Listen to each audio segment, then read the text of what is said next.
Okay, our next lesson we're going to look at logarithm graphs again, but now we're going to deal with our transformations just like we did before.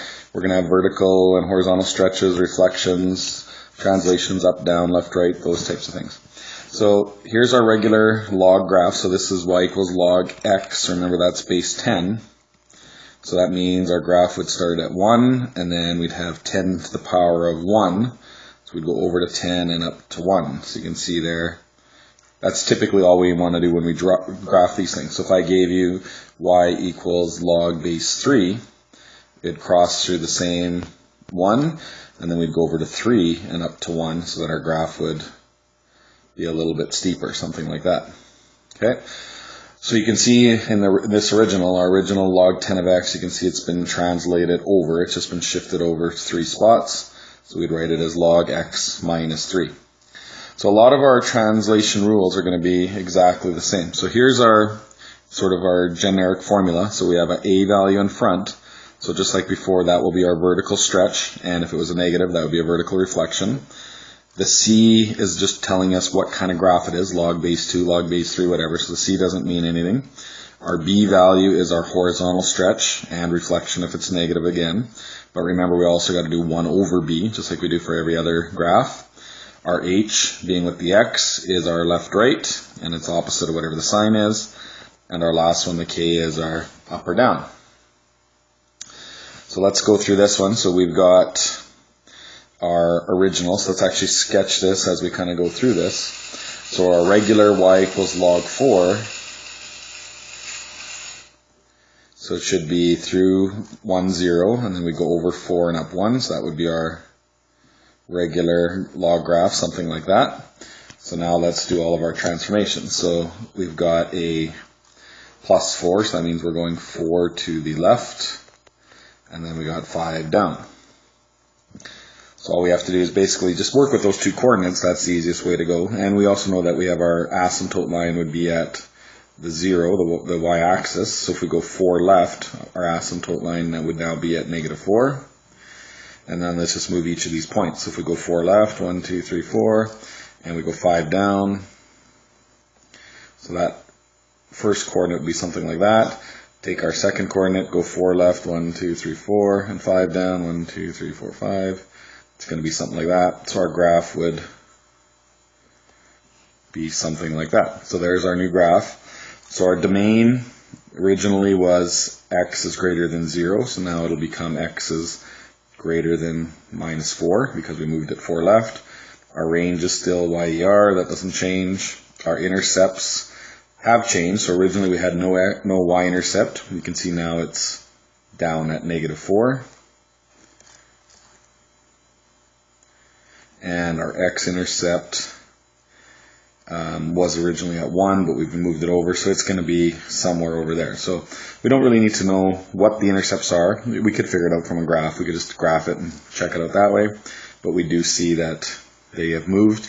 And our asymptote, obviously, we went 4 left, so it's at negative 4 now. So there's our graph. This last part, x, y, remember that's just saying what are we actually doing to every coordinate. So we're moving 4 left, so we're taking our x value, subtracting 4. We're moving 5 down, so we're subtracting our y value by 5. Okay, so let's do a couple more. Let's sketch these and figure out any invariant points. So let's once again our regular graph y equals log 9. So if we graph 9, so our originally would be at 1, 0, our other one would be at 9, 1. So that would be our original graph.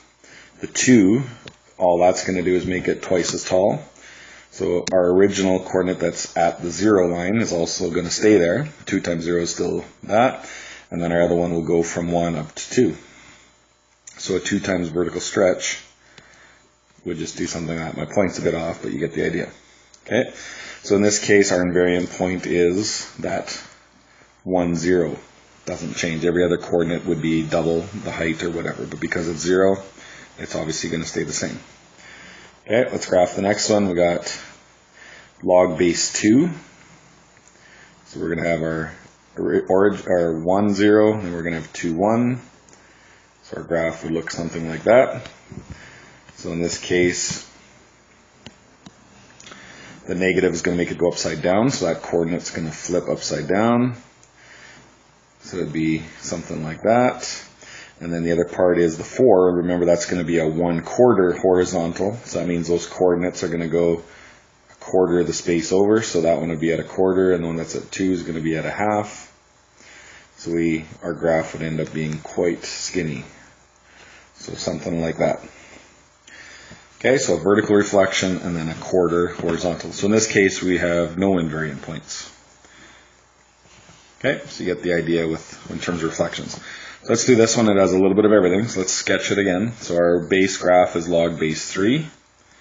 So that means we'd have our 1 point there. The other one would be at 3, 1. So our original graph will be something like that. And now let's do our transformations. So the -2 would be flipped. So let's do your stretches and reflections first. So they'll be flipped and twice as tall. So our 1, 0 stay the same. We'd go upside down and then double it. So it's going to go to something like that. So that would be our double and flipped. And then we've got 3 to the right and 5 up. So just take each of those coordinates, move them 3 over and 5 up. So this one's going to move way up here, and this other coordinate that was down there, we're going to go 3 over and 5 up. So this one was down at -2. So 1, 2, 3, 4, 5 will be up to +3.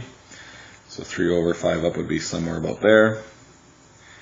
And that's it. So our new graph then would be something like that.